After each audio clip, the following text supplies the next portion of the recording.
Hello again, everyone. Buenas tardes. I feel like I can see everyone watching this right now. I see you all. Ooh, feeling into that. Honored that you are taking time out of your day to hear what we have to say. Yeah. Thank So, you for your interest. thank you. Thank Thank you you. for your presence. Thank you for your being. Thank you for every choice you've made that has led you up to this very moment, right here, right now. Yeah, there's some interesting topics we want to touch upon today. And the first one that we'll bring in is something that I was thinking about yesterday. Thinking about how mindfulness plays into a relationship. And for me, mindfulness just means, where am I choosing to direct my thoughts? I think that's one lens to understand mindfulness. And so Lavina and I were asking each other, like, why is it that we're still so excited to be with each other after almost 3 years? And I said, because we put a lot of intention into gratitude, into not taking things for granted. And so every time that we touch, even the slightest touch, and every time we look into each other's eyes, and even just every time that we come together, I've developed a habit of reminding myself, like, this is amazing. I'm with my best friend. I'm with this person that I truly cherish. Yeah. And I can notice a difference in the times that I'm not being mindful, in the times that I am taking our connection, our friendship, our love, our relationship for granted. And just like, if there's ever a moment that I'm just going through the motions, there's I'm missing the opportunity to experience the depth of feeling in the simplest of things, in the simplest of touch, in the simplest of coming together. It's like the I love you at the end of the phone call. Right. Yeah, it's like, all right, love you, bye. You know, never never succumbing to that habitual pattern. Taking a moment to, if we sometimes we get off the phone without saying it, also, to not overuse something that can be utilized as a gift or an offering to express our love.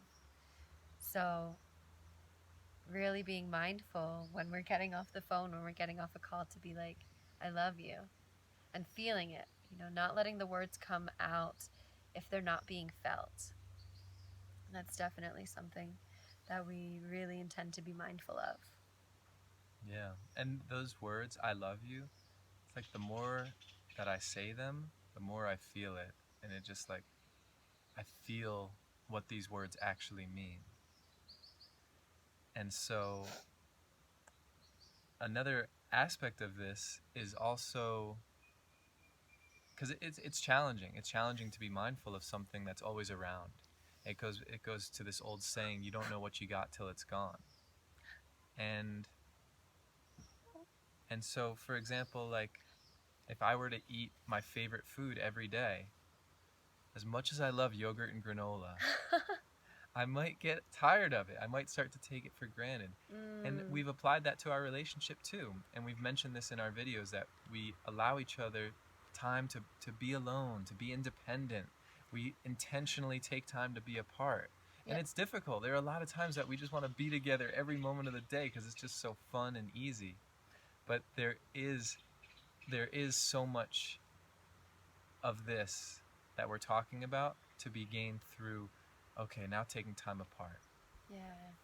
So I think in one of our videos we mentioned on us taking this intentional space apart to remember and to honor our independence. And as we were communicating before this video, we're recognizing how these these disciplines or restrictions are actually conducive to bringing in gratitude and bringing in this deeper appreciation for the simple things. Oh, hi, Bobby. Hey, girl. This is our girl, Bobby. Don't drink that. Hi, baby. So,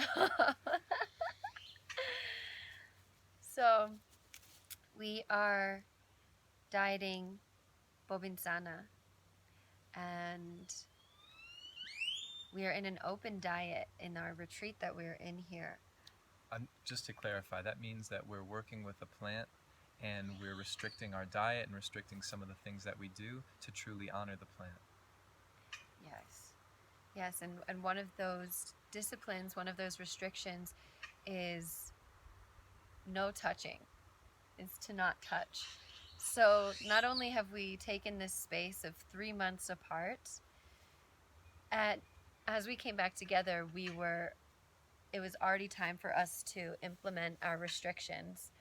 So that meant no intimacy, no sexual energy, no sex, no touch. Well, no, we've been touching, but as we've opened this diet, now no touch.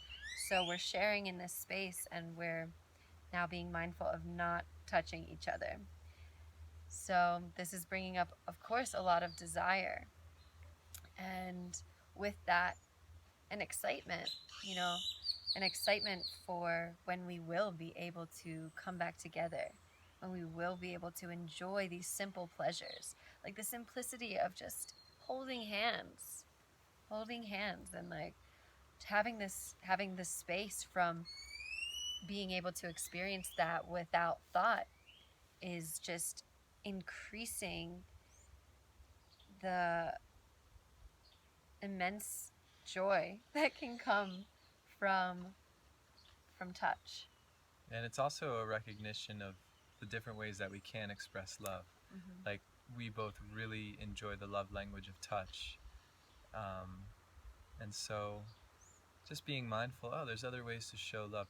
There's even, and we explored this while we were apart, like sometimes our morning meditations would just be thinking about each other. Like, we can express love and feel love across time and space. And I think that's a nice segue into the next topic we want to touch upon. So in addition to Bobinsana, we're working with another plant. I guess it's actually a combination of two plants. Yeah. That creates a plant medicine many people know as ayahuasca. And Let's take a moment just gonna feel that for a to second. honor this medicine. She is truly powerful. Yeah. It's just honoring ayahuasca. Everything is possible. Everything is possible, and ayahuasca, she shows that. This deep medicine journey. We're going on these journeys deep into our soul with the support of this grandmother medicine of the earth. Asking questions and receiving such deep insight to what we're doing here, to what we need to do to cleanse, to purify, to clear energetically, emotionally, physically, spiritually. And the combination of ayahuasca and Bobinsana are very conducive to opening our channel, opening our throat chakra to sound, to song, to expression. And yeah, it's hard to really express it clearly, but it's just like so open, just so open, like no self-consciousness, just as far as like the voice coming through, song coming through. Yeah, and it's there's, in order to open this channel, it takes an allowing and a softening to allow the opening, to allow the blossoming. You can't force a flower open before it's ready. It takes a softening for opening, for the blossom to occur. Yeah, so ayahuasca has been traditionally offered in a jungle setting in which each person involved is really in their own space. And we're in kind of a different circumstance Different where container, there's different more setting. connection happening, different container, different setting. So we're finding that balance, and it's definitely been a balance for us too, like how much to focus on oneself versus sharing in this with each other. And especially with Bobinsana, it's encouraged not to touch anyone, because by touching there's like this crossing, this shared experience that happens. So we had to ask ourselves, how much do we want to come together in this ceremony, and how much do we want to just focus on ourselves? And We had a conversation, we had a drop in about this, and we had agreed that there is a willingness for us to come together, and even a desire for us to merge and share. And it became really clear in our last ceremony, without even intending to. So what we're about to share is pretty personal, and it might not resonate with everyone, but this is just what we experience. Just sharing flat out what I personally experience, and I consider myself fairly like earthy, grounded, practical, but I very much experienced a channel opening in which there was some essence of my soul that was coming through, that there was some form somewhere else in the universe or in another galaxy where my soul was inhabiting this other form, and it's either in the past or the future. It's like all happening now. And this creature, this form, came through me, and I spoke these sounds and these words in another language that was unlike any earth language. And it was a language that Lavina has also channeled. so when I sat with ayahuasca last year, over the solstice, this channel had been initiated, had been opened within me. And I also feel as though there was this essence of my spirit that moved through my physical body and came through my voice. This is the first that I'd experienced anything like this. And it felt as though my awareness, my consciousness took a step back and actually allowed this sound, this vibration to come through. And I was making sounds that I'd never heard before. And to a lot of people who were sitting in ceremony with me at the time, they received deep healing from this light language. This is an ancient tongue, and I've been gaining more information on this. And as we continue, we will share more on this, because through this journeying, we're realizing part of the work we're here to do on planet Earth, the part of the work we're here to do in this life. And so it's as though my body became this portal for this language to come through, to share. And it started off with sounds and shifted into singing, into song. And last night, as Harry and I were in this ceremony together in this shared space, I heard these sounds that had come through me, coming through him across the room. And Lavina doesn't remember this because I think she just suddenly was really taken over. But it was so clear to me in that moment that Lavina was communicating with me. Like, these sounds started coming out of me, and Lavina was responding. And there was a communication happening with us in the dark. We can't see each other. It's just happening in complete darkness across the room. And I'm still really unsure about all this, and part of my intention for tonight is to open this channel again, because I'm very curious about it. But it feels important to share this, because it relates to a part of our experience, our shared experience in relationship with each other. And yeah, I just want to say, like, you don't need to believe the stories of past lives or even that there's a soul in the body. But if I can break it down to like the simplest way for like a complete materialist to understand, it's true that like Lavina was born in one part of the world, I was born in another part of the world, and it's truly a miracle that we just came together, our paths crossed, that we moved through this world in all these different ways, and then we met. And some people say we met, and to me it really does feel like we found each other, we found each other again. Because the more that I think about it, the more that it just feels good to believe in this past life story, that like we have actually known each other through many different times, across time and space, in many different dimensions, through many different incarnations.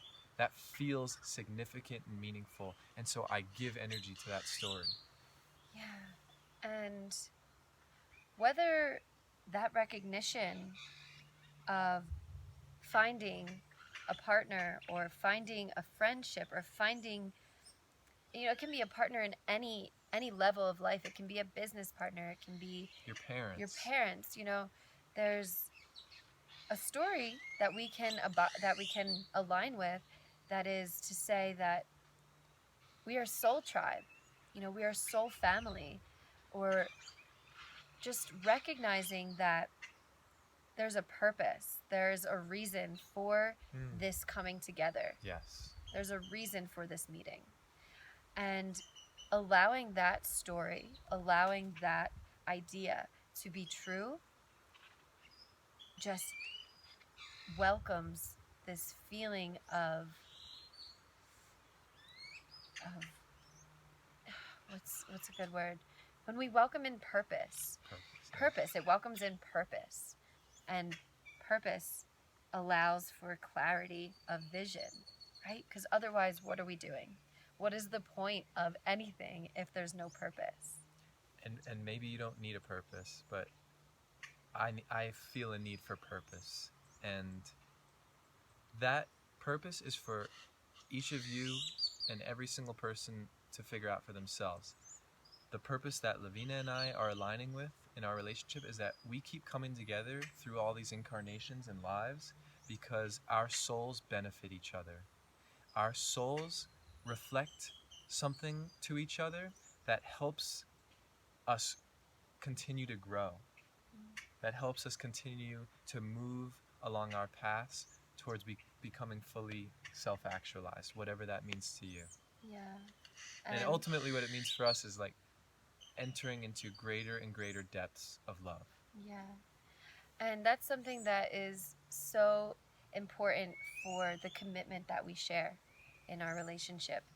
We don't want to attach to one another. Rather, we want to commit to our soul's purpose. And we want to commit to growth as we walk the path of this life. And when we keep our focus on that commitment, it allows for all of the nagging and bickering and whatever might come up in our daily lives to become insignificant, because there's this greater vision, there's this higher call and higher commitment that we are intending. Like, that is the purpose, that is the reason we are together. We are here to become self-actualized, to become more loving, to love ourselves fully, to love one another, and through that love to understand the infinite expanse of love that we truly are. Yeah. And the bickering and the little fighting, which is just natural to being in a relationship, yes, it's like, oh, it's just so small. And all of those bickerings, they suddenly now become very meaningful too. Yes. Because, oh, I'm upset right now, we're bickering, there's some lesson for my soul to learn right now. What is this saying about me? What is unsettled within me that I'm not in a state of peace as your taking too long to come out here and sit on the blanket. You know, okay, that's a lesson for me to observe patience, to be more patient, right? There's a lesson in everything when we keep our focus on this higher goal, this higher vision or intention. 20 minutes. We've been trying to keep it at 15, but we're gonna. Sometimes we just gotta flow with it. So I think we'll close it out with that. Beautiful words. Yeah. So much love. Thank you for tuning in. Okay. Adios.